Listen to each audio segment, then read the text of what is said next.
How is Ekow doing as an MP for Assafuah? Well, I think I'm doing well. Still in my first term anyway. But of course, I have gotten the mandate of the people to lead them from 2025 to 2029 as well.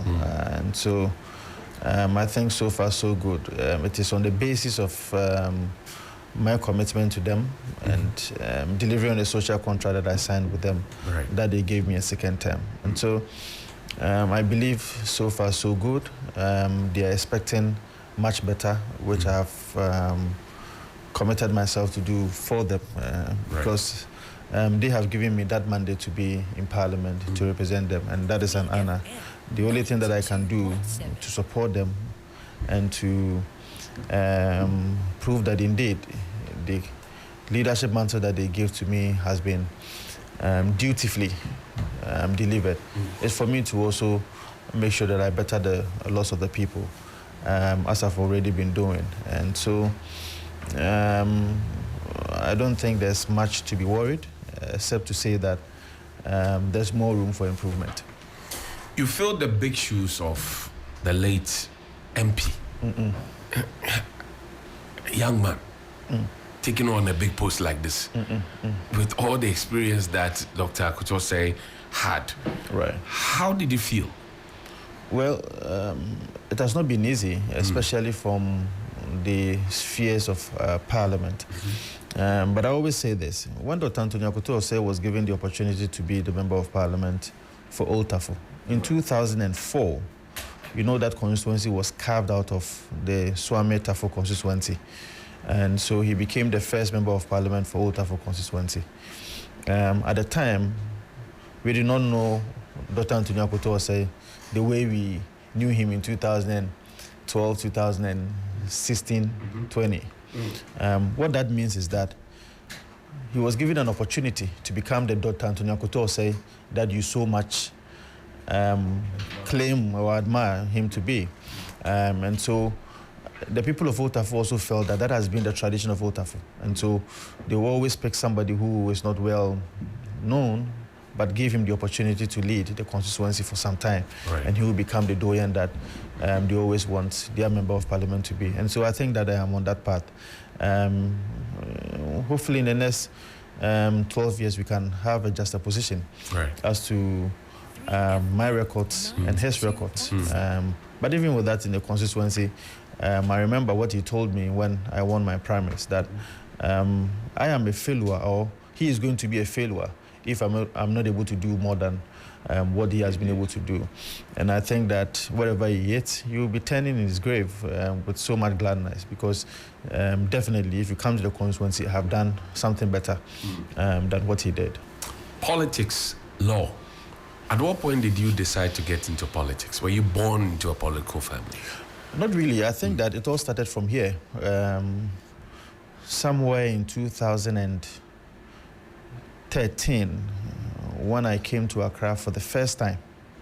I came here to have my national service, and I had the opportunity to run for the presidency of national service in the Greater Accra Metropolitan Assembly. And so I had the opportunity to win that elections. Then, after a month, all the presidents and the executives in the various districts also met to elect a regional executive, which I put forward myself, and I had the opportunity to also win that election to be the regional president. After another 1 month, the regional presidents across the country also met, and we were supposed to elect national executives, which I also won to be the national president of NASPA. So in 2014, I think that I was in the studios of TV3. I think I was with Bright Anaf. Nanamfo, I remember that. I remember that interview. Yes. So after that interview, I had the opportunity to get in touch with the current second lady of the Republic, who showed interest in working with me after that interview. So I started going around the whole country with her after that. So I worked with her from 2014 to 2017 as a personal assistant. So that's how my politics started in Ghana. But of course, even before then, I had been engaged in TESCON activities in KNUST. And during those times, I was the PRO to the TESCON president at the time, or I was PRO to TESCON in KNUST. And so I think that after 2016, when we won the election in 2017, there was a gentleman's agreement between myself and the second lady for me to take on another challenge. And so she assisted, inclusive Samia Oku and some few other people, for me to go and work with the Ministry of Education as a PRO to the Ministry of Education. It's the position that I held on and before discharged. Kwesi came. Absolutely. And discharged dutifully in the Ghanaian politics. I think that after that, then I put forward myself to be the Member of Parliament for Old Tafo. A very short time, but I think that I've made an impact in the Ghanaian politics. Law. Why law? It's something that I have always wanted to be. When my attempt in becoming a Reverend Father failed, I knew one Reverend Father in the seminary who was also a lawyer. And you could, at the time when I was in the seminary, the way he carried himself, his intelligence and everything was something that was so admirable. And so when I realized that it was not going to be possible for me to be a Reverend Father anymore, I decided to read law. Unfortunately for me, I couldn't get admission at KNUST to read law because my grades at the time was 12 and KNUST was accepting 9. So the only opportunity for me was for me to do fee paying. And coming from a family of parents who are just teachers, taking care of about 8 kids at the same time. I'm actually the 7th born. Oh, wow. It was going to be very difficult for my dad to pay for the school fee, the fee paying. And so I had to opt for political studies at KNUST for my first degree. So right after that, in 2014, when I was doing my national service and I was still working with the second lady, that is when I started your LLB. My LLB from the Central University, which I completed in 2018. I didn't write in 2019. I didn't write in 2000. That's the law entrance exam. Yeah, the law entrance exam. I think I wrote in 2020. The first one I didn't make it, and I made it in 2021. And so as soon as I got the admission, I knew that this is what I really wanted to do. So I gave it my all. I said 2 years is 2 years. I'm not going to do any extra time. And so it was so much sacrifices that I had to make to be able to make sure that I complete the law school. And by God's grace, I was able to complete within that 2 years. But the strategy has been that there was no way I was going to waste even 1 year of my time in the house. And so from 2014 to 2018, when I was doing the LLB, I made sure that after the LLB, I'm not able to get to Makola, I should be able to do some masters between. So within that 3 years that I didn't go to Makola straight, I did about 3 masters within that time from University of Ghana and your own school, Ghana Institute of Journalism. Yes. And so that has been the trajectory from that time till now. When you hear people say stuff about the government that you belong to, that you work with, say, oh, the government has underperformed, the government is not doing well, what runs through your mind? Well, you see, before I even got here, I heard your brother, Basentele, making a lot Our brother. Making a lot of quote and unquote respectfully noise about the fact that government has underperformed and all that. Normally when I hear that, the only thing that comes to mind is politics. Somebody will have to say something. Because the facts, in my estimation, doesn't really support so. We have our weaknesses, we have our challenges as a government. It's been difficult times for us, especially after 2020. We won't run away from that. But trust me, for the past 2 months that I have just been at the Ministry of Local Government, the achievements at the local government alone, if well communicated, can win us an election in 2024. You think that there's a communication challenge? Yes, there's a communication challenge. And because we've done a lot, you see, I hold in my hand this is just a report. I've seen this report. This is just a booklet of the projects that we've done in the 6 new regions. This is just one aspect. What is inside this report? In fact, what is inside this report is that for the past 6 years, you see, the Commission of Inquiry was set up in 2017 to bring about new regions across the country. Under the leadership of Dambotre. Under the leadership of Dambotre. No, it started. It started with Ajia, but Dambotre was there. He's implemented it. Right. Absolutely. But you would recall that the creation of the 6 new regions was basically geared towards bringing development to the doorstep of the ordinary Ghanaian. Right. So the very things that we can find in Greater Accra, the very things that we can find in Ashanti region, we should be able to find them in other parts of the regions. Correct. And it can only be done, or sometimes it can possibly be done if you create new regions so that you can bring development to the doorstep of the Ghanaian people.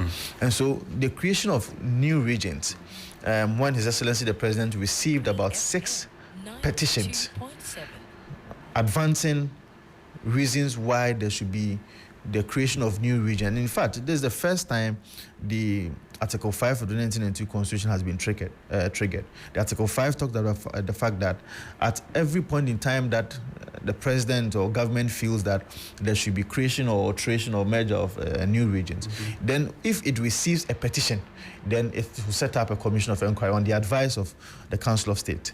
So the Council of State in 2017 advised the president to set up a commission of inquiry, and the said commission of inquiry was set up.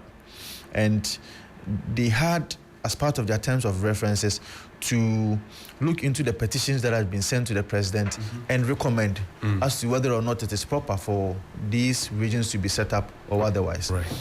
And so in 2018, the committee confirmed, or if you like, gave recommendations to the president that these 6 new regions should be created. Right. So today, if you go to Ahafo region, you know Ahafo was part of the Bronga Ahafo region. Right. There's been an ultra multi regional coordinating council that has been set up for the Ahafo region. Hitherto, you will just find them in Ahafo. Right. That is in Sunyani. But today you get to Ahafo, that is Techimanet's Goso itself. And there's a building there. Yes, and you see, the building that we see at that or in these regions are far more better than even the ministry that I sit in. You don't say. Oh yes, because I think I gave you the right. I saw the. So this is the regional coordinating council in Ahafo region that has been built. Right. The last time that we took these pictures was about 3 months ago. It was 92% completed. Yesterday when I checked, this is completed 100% for the people of Ahafo region. Now, if I want to take my time to go through all that we've done in the various regions, you see, when we build a regional coordinating council, there are supposed to be people who are working in there. You're supposed to have a regional coordinating council director and other directors in there. That's right, chief director, etc. Absolutely. So there are also bungalows that have also been built to support the administration of these people in there. And so the document that I also have here, and as I said, all these pictures are pictures of work that we've done. The buildings within the last few years. And this is just local government alone. It is just for purposes of what? The creation of the 6 new regions. Right. So the next picture is a bungalow or senior staff bungalow at the Ahafo Regional Coordinating Council. Okay. This is supposed to be for people who are supposed to be working in the regional coordinating councils. Okay. And so accommodation for them. Okay. So these are bungalows that have been set up for them. You see, at the regional coordinating councils as well, we have Department of Feeder Roads. Right. We have the Ghana Education Service. We have the Ghana Health Service, and we have the Department of Agriculture. Once again, a story building, a 2-story building that has been built in Bichim, that is supposed to be for purposes of the Ghana Education Service. It's an ultra-modern building that is even better than a Ghana Education Service headquarters. And this is the picture. Johnny, these are the pictures. This is what we built. I remember these regions were giving, what, 20 million each as seed capital for them to start. In fact, from that time till now, government have spent almost 500 million Ghana cedis just for infrastructure and the purposes. new regions effective? Very effective. But these are buildings that are there. This is the Ghana Education Service building in Bechim. And I'm saying that this building, as you can clearly see, is far better in terms of its architecture than the Ghana Education Service headquarters, where I work from. This is far better than the Ministry of Education and its headquarters here in Accra. Do the people feel the impact on the ground? This is there because it has brought development to the doorstep of the Ghanaian people. Heated to these teachers or teachers who are working in Bechim, who should be coming to Accra for purposes of transfer, for purposes of leave, or if you like, leave without pay or leave with pay and all that, will now come and have their activities done here at the Ghana Education Service in Bechim, rather than coming to your deputy minister for local government. Would you say that the regional ministers have delivered on their mandate? I mean, in terms of grasp and control.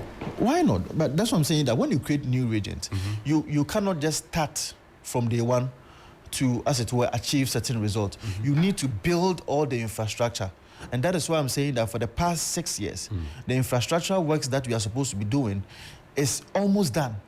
There are some of them that we've handed over that works have already started. Right. Because see, apart from the fact that government is supposed to be building bungalows and regional coordinating councils for all these regions, all the departments under the regional coordinating councils have also been built, or if you like, there has been an infrastructure building that have been built for all the 4 departments. That is the Department of Agriculture, Department of Ghana Education Service, Department of Ghana Health Service, and the Department of Agriculture. We built administration blocks for all of them. And we've also built bungalows, accommodation for all these departments. That is their directors and their deputy directors. These things are untold stories. These things are things that we've done that the government, or if you like, nobody has even spoken about it. Whose job is it to say? But that's why I'm here.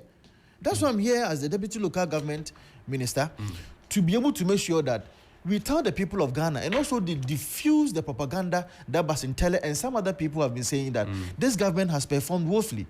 Because see, I know my brother Basintele comes from the northern region. In the northern region, you know, we created the Savannah region from the northern region. Northeast and northeast. Region. Right. Today, when you go to Nalerigu, this is the report. There has been a regional coordinating council in Nalerigu. That is 100% completed, commissioned. And Basintale doesn't know this. I don't know whether he knows this. When you go to Savannah, that is the head. The capital is Damongo. Right. My brother Bujina Post place. 100% handed over, commissioned and handed over. That we've built a regional coordinating council.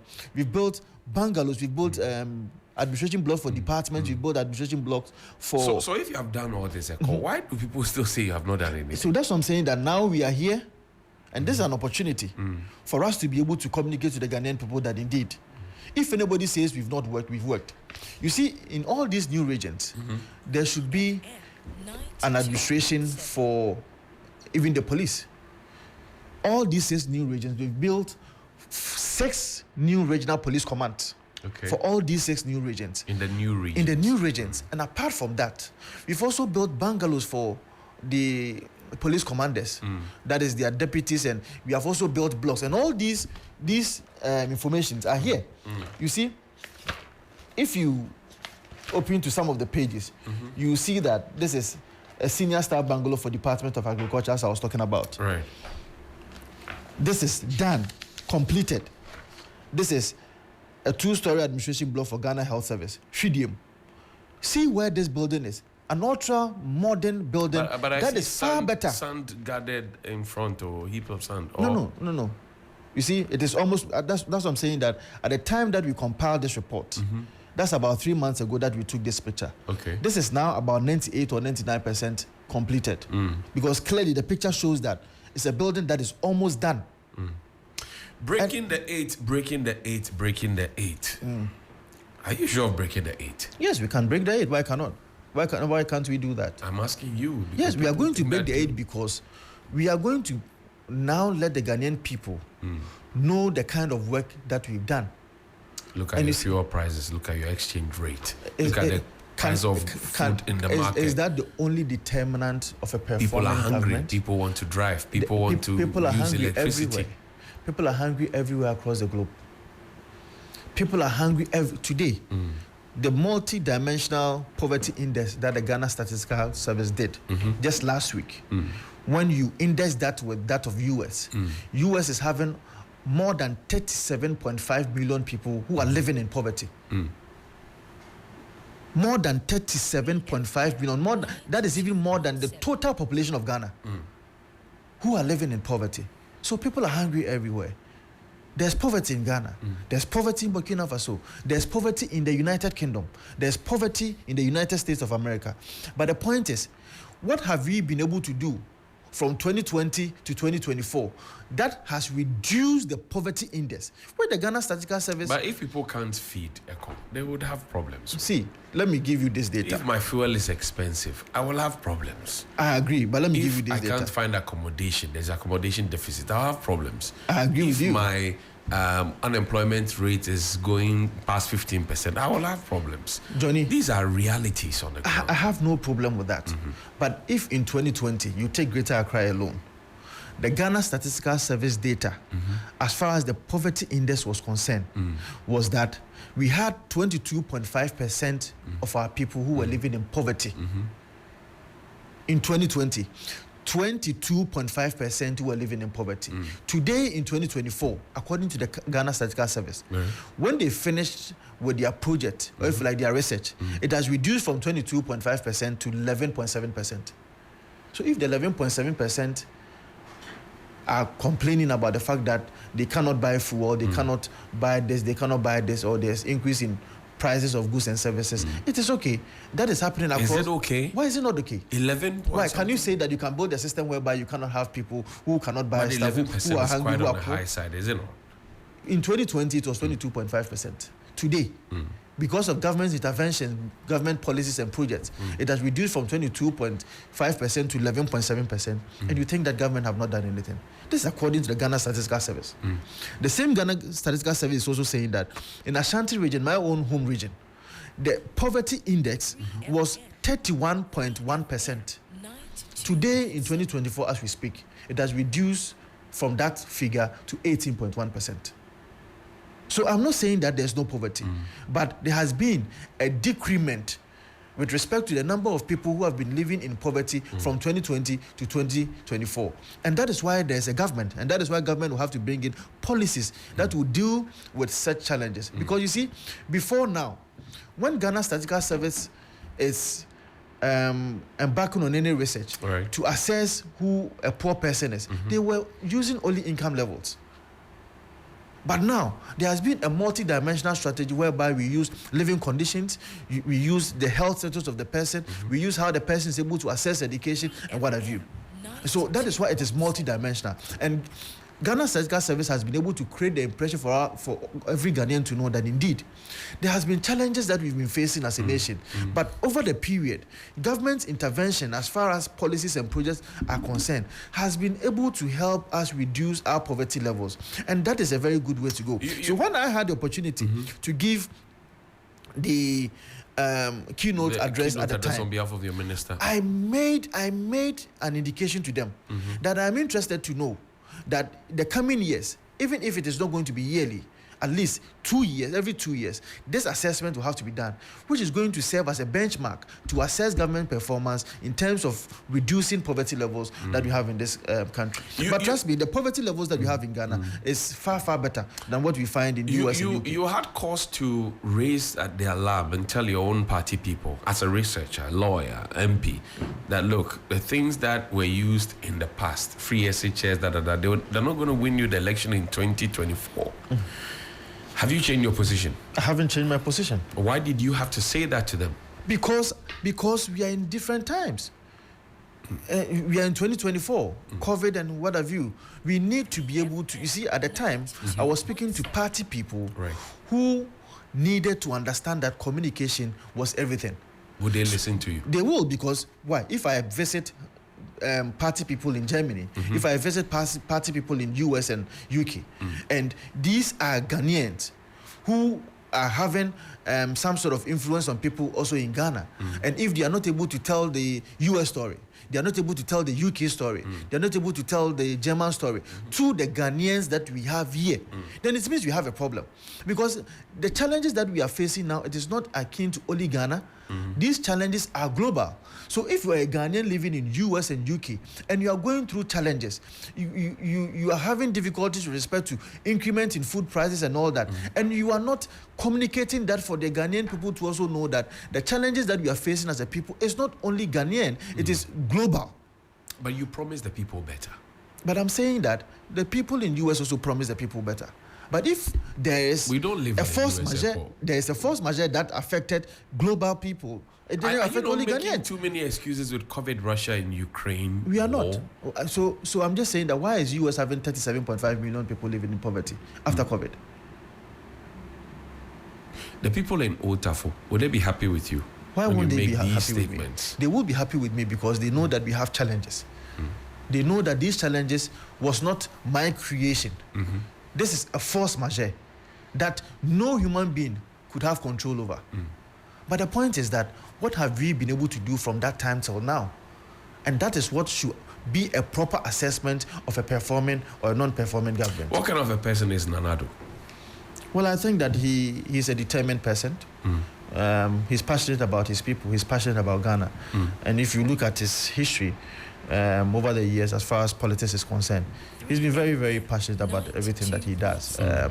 Finding Ghana to be a better place, an incorruptible leader, someone who... Incorruptible? Very incorruptible. Martin Amidu called him the mother serpent of all corruption. Well, that is his opinion. My opinion is that as a young man who has followed His Excellency Nana Addo Dankwa Akufo-Addo over the years, even in the law practice, I had an occasion to visit some few friends in the Akufo-Addo chambers, and you could see the kind of image that he's built for himself over the years as far as the law practice is concerned. Somebody who have done a number of pro bono cases to support Ghanaian men and women and in terms of their difficulties, and who will not be thinking about how much he's paid or how much he gets into his pocket and what have you. And so that's the kind of person I have known, and that's the person that I think that His Excellency Nana Addo Dankwa Akufo-Addo is. And so I know him to be very passionate about Ghana, somebody who wants to find Ghana to be on a very good pedestal. He's faced his own challenges as a president, which he would have wished that he had not faced them, because his best times as president, of course, was in 2017 to 2020, when there were no challenges or force majeure whatsoever. And that was when he performed so well for everybody to know that indeed he is one of the best presidents Africa could ever have.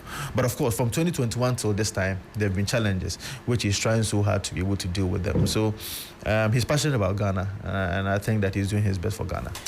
Apostle Professor Pokwenyuna, Natoshi, Napo, and your former boss, say Aduchu, doctor, who will become the flag bearer's assistant?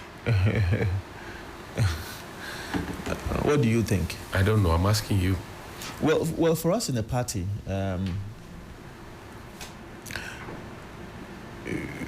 we sometimes think that the party has a history, and apart from the party having a history, the party also believes that you should be able to get somebody with a certain stature and stamina to be able to support a presidential candidate.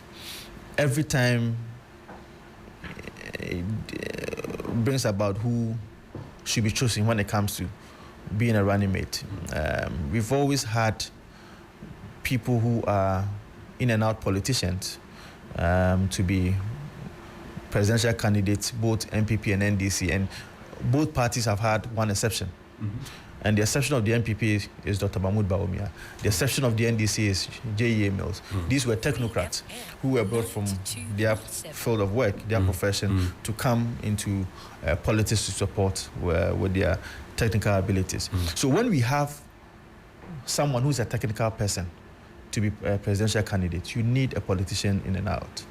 And so I have no doubt in my mind that in such circumstances, a politician who will add something to the ticket, someone who will ensure that something has been achieved. You look at the trajectory of the person's work over the period, that forget about his personal weaknesses and what have you, but we'll always make sure that there's an impact wherever he finds himself. And so I have no doubt in my mind that Dr. Mahmoud Bawumia will be better off if he chooses Dr. Matthew Poku-Prempeh as his running mate. He's somebody who have demonstrated to the Ghanaian public that when it comes to the work, hey, but the Ghanaian people have not been happy with him with some of his utterances. Well, that put food on our table. Well, electricity puts food on people's table. Is that one utterances? It was a campaign promise. You're talking about utterances. Barbers. Today there's no Dumso anymore. There's no Dumso. The lights doesn't go off? No, it doesn't. Really? Yeah. When was the last time you saw Dumso? See, was it fair for him to have said that? Bring your own timetable when people ask for that. So that is his personal comment. As I said, that does not put food on our table. What I know is that his stature, his intelligence, his brilliance, his composure, as to how work will have to be done is what is you most important to me. You put your money on Napo? Absolutely. Okay. I put all my bet on him. A day in the life of Ekow Vincent, the Member of Parliament for Otafo. What does it look like? Well, a bit stressful. Because there seems to be that combination between even what happens in your absence in the constituency and what you're supposed to be doing also on the floor of Parliament. Right. And so your people sometimes forget that they've elected you to be in Parliament to work, but of course they also expect that you're also in the constituency almost every now and then, right, with respect to the work, or if you like, some programs and activities that happens in the constituency. Because apart from we being on the floor of Parliament during the week, during the weekends too, most of the times we have committee works. Just this weekend, I was in Koforidua for us to consider the National Service Bill. So for the first time, we've made sure that NASPA has been included in the bill. If it is passed by Parliament, it's going to be an act. So Parliament is going to have a representative on the National Service Board. Hitherto, it was not like that. As a National Service president at the time, I didn't have opportunity to sit on the board. I didn't have a say in whatever happens on the board of National Service. But today, it has been captured because some of us are there, and we make sure that the right thing is being done. And so, in doing so, if the activities in the constituency that it is expected that you're supposed to also attend. Of course, one person, you cannot do both. Does it put pressure on you? It puts pressure on us because that is what your people also want. You are not able to explain all the difficulties you go through, especially when you are here in Accra.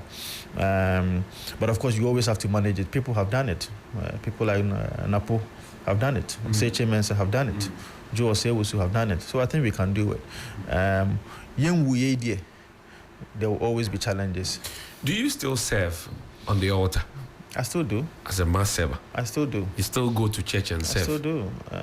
When was the last time you served? About 2 months ago. 2 months ago? Yeah. When you went back home? Yes, about 2 months ago. How do your servers feel, your colleagues? How do they feel? Somebody just sent me a message that 2 altar servers having a conversation. How do your people feel knowing that this is our own Ekow Vincent? Yes. He's now MP, he's a lawyer, he's a deputy minister. How do they feel? Well, for me, it is just to serve as a motivation to the young ones there. You see, my belief is sacrifice is far better than even prayer. Making sacrifices to God is far better than saying that you are going to all night and all those kind of things. What has really worked for me, and I will be frank with you. Right. In serving God, you don't need to expect anything from Him. You see, at this our age, when we serve God, we are serving so because there is a certain mentality that you want something in return. But you see, when you were young, we were doing so because we were just serving God. And those sacrifices is like You're making a down payment towards the future. Absolutely. And you see, that down payment that you make can carry you till the rest of your life. So anybody who has been a mass server, anybody who has been a member of Children of Mary and all those kind of things at that young age, serving God without expecting anything, because that time your mind was not even formed to even ask something concrete from God. You were just serving God for serving sake. Right. And that is enough. And me, that is the best time you can even serve God. This time you cannot even serve God well.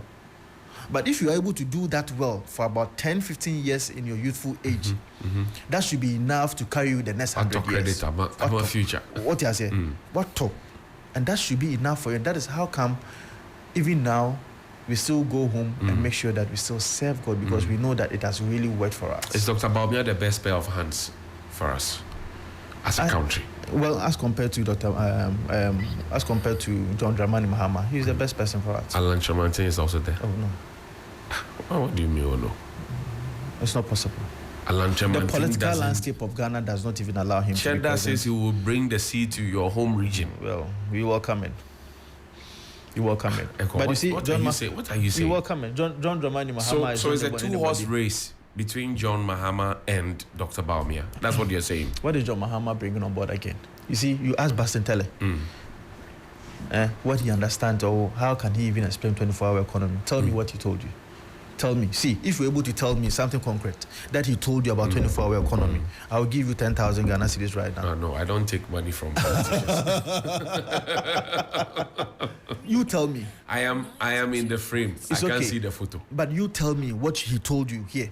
That is concrete about 24-hour economy. No, I don't need to be a party communicator. No, I'm just saying that he was just sitting in front of you. What did you hear? Oh, I didn't hear anything, so I'm asking you. That you interviewed him. Right. You asked him the questions about 24-hour economy that people do not even understand what 24-hour economy is. Right. And I'm suggesting to you, assuming that I did not listen, repeat that to your listeners. That the 24-hour economy is so and so and so and so. Please, I give you 2 minutes. Are you putting me in the witness box? I am not. You want to cross-examine me? I am not. But I'm just telling you what do I look like Jackpot to you? There is nothing about John Dramani Mahama. The alternative is weak. The fact that we've gone through challenges doesn't mean we should just bring anybody to be president. What is John Dramani Mahama bringing on board? See, Johnny, MPP have had its difficulties. Sometimes it hurts me that the MPP that we all rooted for in 2016 will be going through these challenges because of global But you promised effects. too much. I'm just saying that because of global effects. No, you promised too much. You see, the best times of MPP was in 2017, 2020. But even from 2021 till this time, we've done so much. You see, I have sat here to give you a whole book about infrastructure development that we've done. This is a whole book about just local government. And you say you are not happy that you have not been able to communicate this well. Yes, one sector. It is not the whole local government too. I have not even spoken about Ghana Secondary City projects, which is about 3 or 4 times this. I have not spoken about Soko, which is about 6 times this. I have not spoken about Safety Net, which is about 2 times this. So if we have done all these things, and anybody tells me that the MPP have failed or have performed woefully, I disagree, because it is challenges that we've had. But you have communicators all over the place. Every day you are empaneled, you speak on TV, radio. You have communicators. We still have 6 months. I'm happy that the elections will not be held today. But then you have seen Musa Dankwa and the rest do service and say if elections were held today, you lose. So I'm happy that elections will not be held today. We still have 6 months. You are confident that you would retain power? Yes. Or be retained by the Ghanaian people? Yes, we are going to be retained. What makes you so confident? Because we are going to tell the Ghanaian people what we've done. And we are going to tell them what we intend to do when we are given the opportunity once again. But your performance tracker didn't track. You think that when you go to the online portal, you're not going to find anything there? The performance tracker really, had errors in it. People pointed fingers at it. So the errors outweighs the good things over there. For a government to admit that we put wrong information out there. Are we not human? Are we not human? The fact that we've been voted for. Because you were a researcher before you publish, the rudiments of research. Yes, so I'm saying that the fact that there are sometimes you make errors. The margin of error is plus 1 minus 1 plus but 2 is this minus 1 2. plus 10? The errors that you saw in there. 70 things on a wrong. How many? More than 70. So how many projects do we have there? But so do the percentage of the 70. But that's more in than your own 2 words. Minus 1 plus 1 minus 2 I'm just saying that. plus 2. How many projects do you have on the portal? Ekow. We have more than 10,000, right? Do you want us to do Don't you this have more than analysis? 10,000? Yes. So if you have more than 10,000, 70 of 10,000 is what? Not even up to 1%, my brother. It's not significant. It's not even up to 1%. But you said that these were supposed to be cogent stuff that you had thought through and brought up. And government has put out a document that is 99% accurate. Not even up to 1% inaccuracies. And you are judging a government based on that. Was it not your government that called another government incompetent? Yes. So what did you call this? Somebody scores 99%, somebody scores about 40%. So what do you call this? That you're publishing wrong information? My answer is 99% as opposed to 40%. What does Ekow do to relax? Well, I normally play table tennis or tennis, and sometimes I watch movies on Netflix. That's the only thing that I do to relax. You relax? Don't like music? Yeah, I do like music. What music do you want me to play for you? Well, now the trending one is Aseda. Paluta. Okay, Paluta. That's Dr. Baumia's song. Yes. Why King Paluta though? Well, I think the words are inspiring. Anybody who loves music will know that there's some content in there.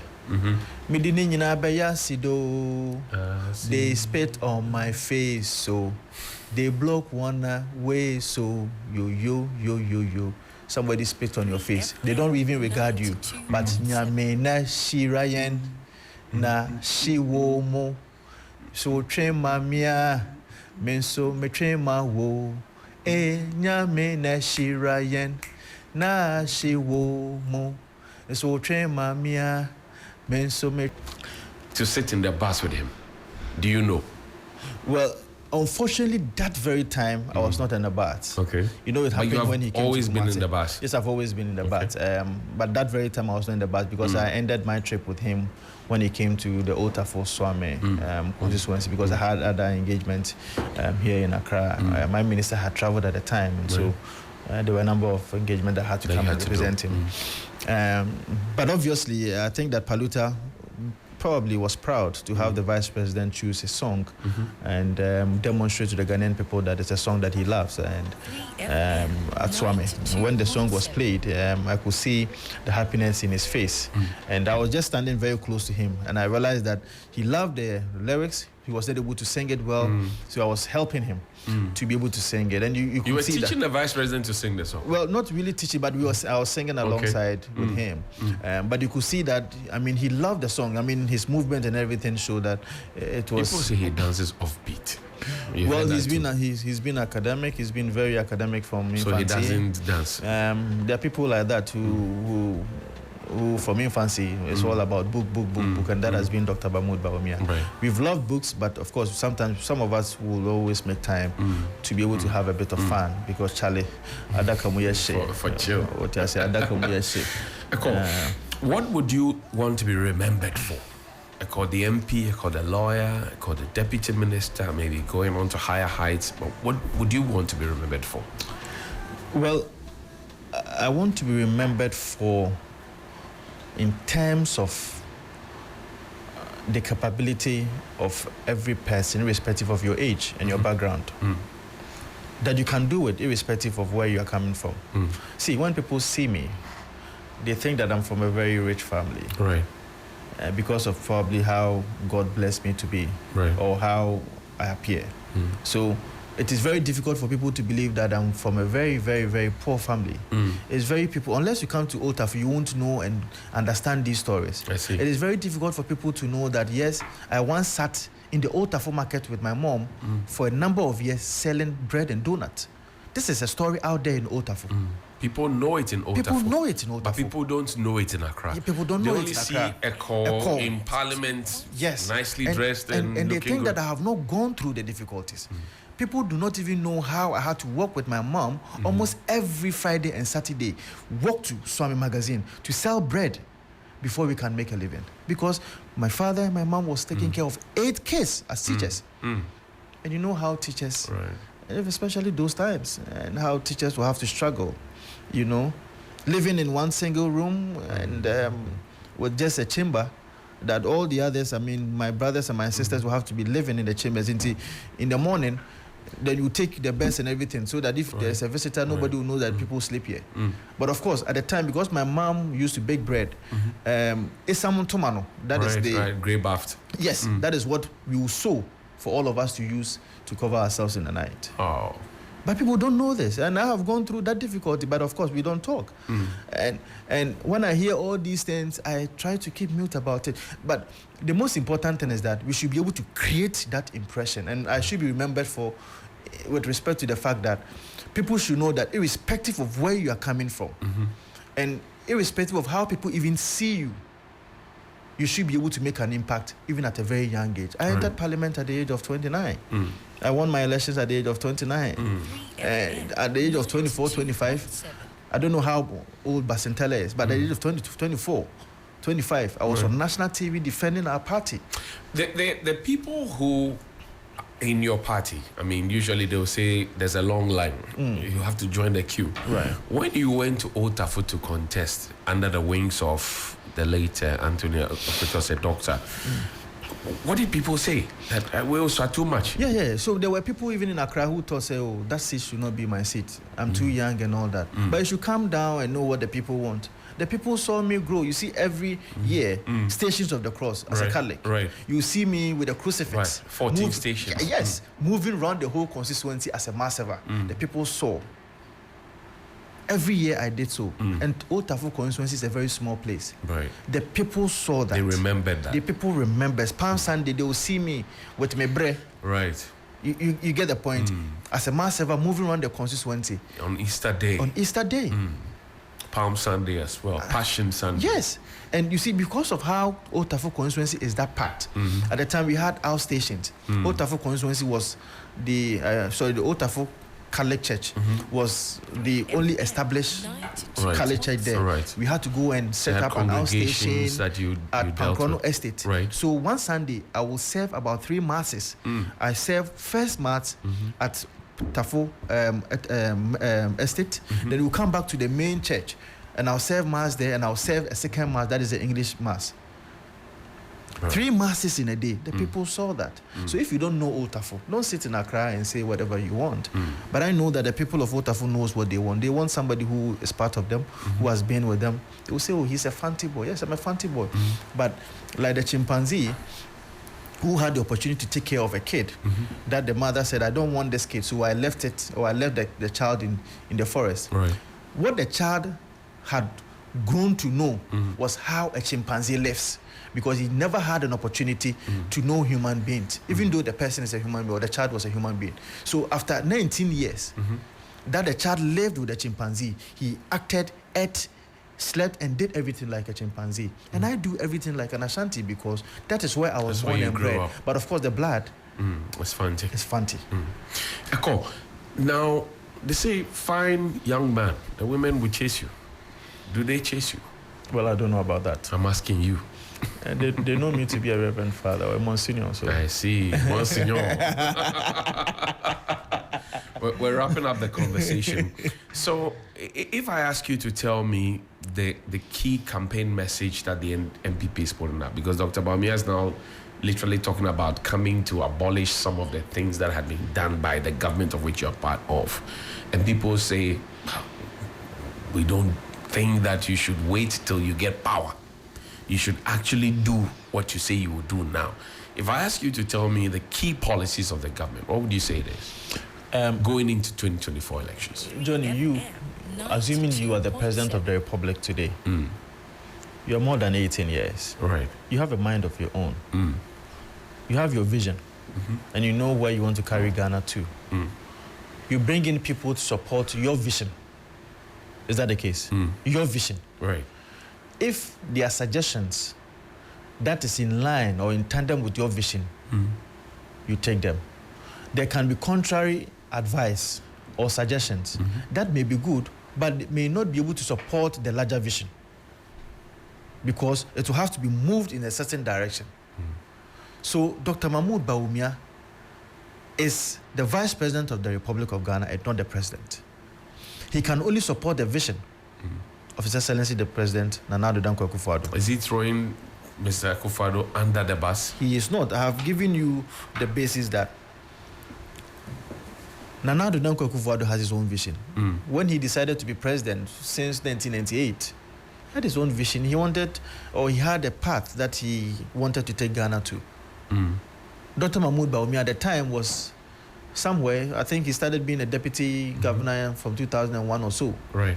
He had not even dreamed to be president. Somebody had a dream at that time. So he was brought in to support that dream. Today, if you're using Google Map from here and you say you're going to Tema, I want to use Nungwa to get to Tema. You may want to use Spentes. Right.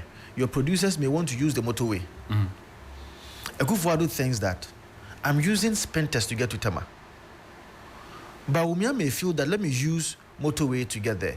Akufo-Addo thinks that is long, even though I'll have to be on a highway with speed and get to Tema. But it was Nana Addo Dankwa Akufo-Addo who told us that he was bringing Dr. Bawumia in to use his brain to govern. He told that to primary school children.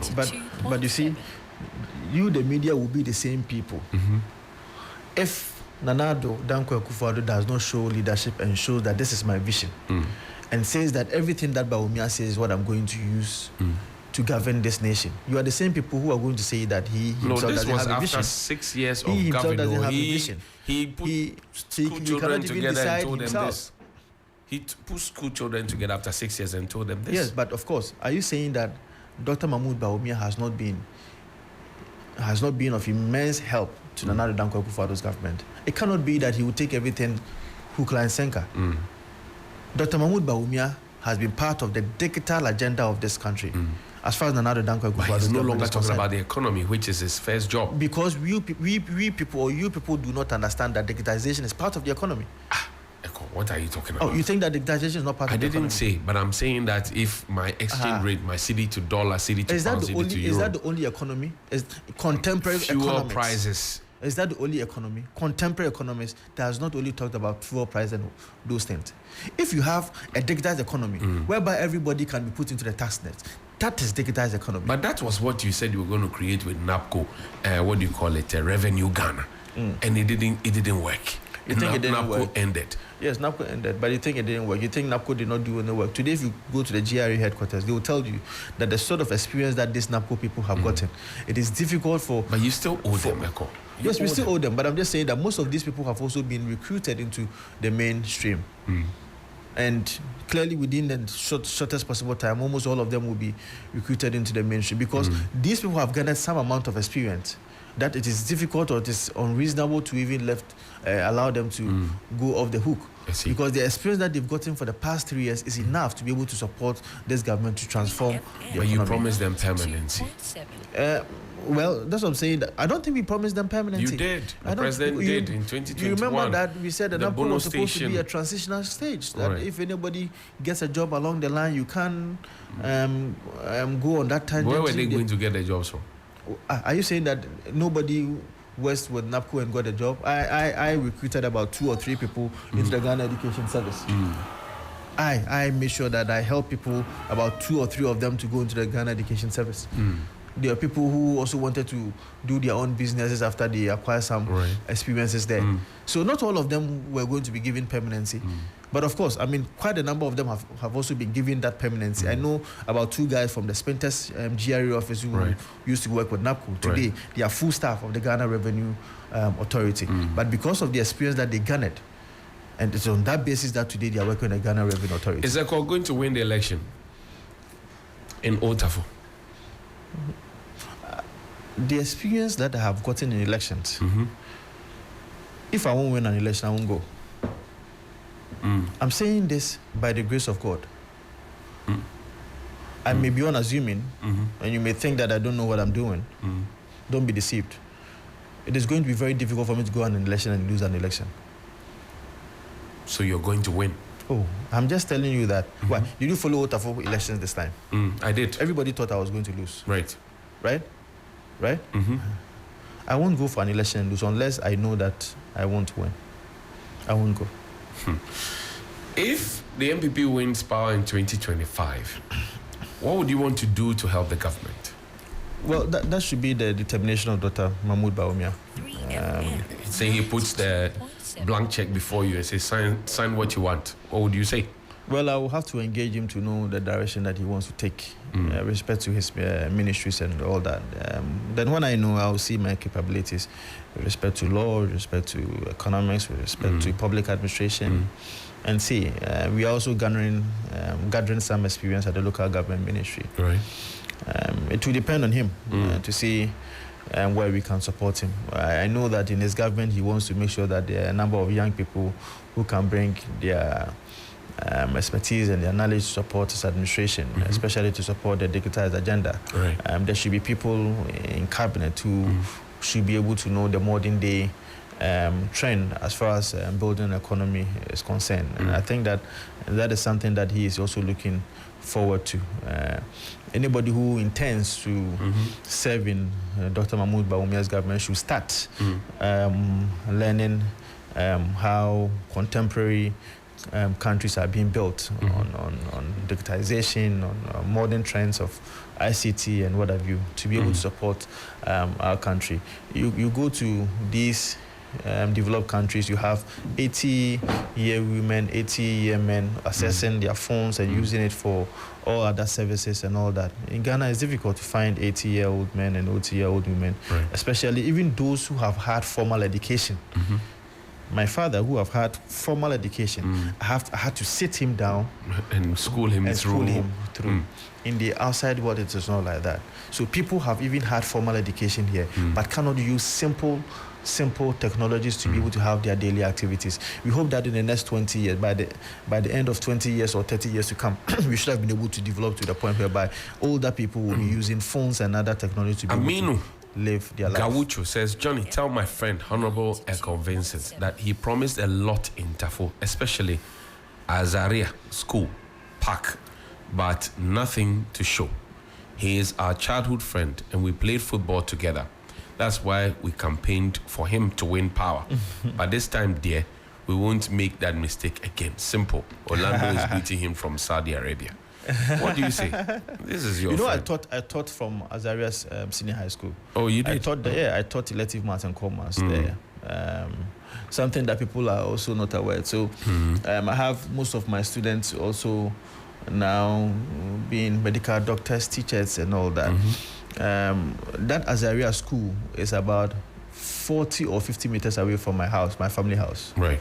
So it's very close to me. I see the place almost every now and then that I'm in the constituency. The difficulty is that he knows and he can attest to the land architecture of the park, which is making it very difficult for us to be able to deal with if we don't use other engineering skills to be able to, because it is at a low bed.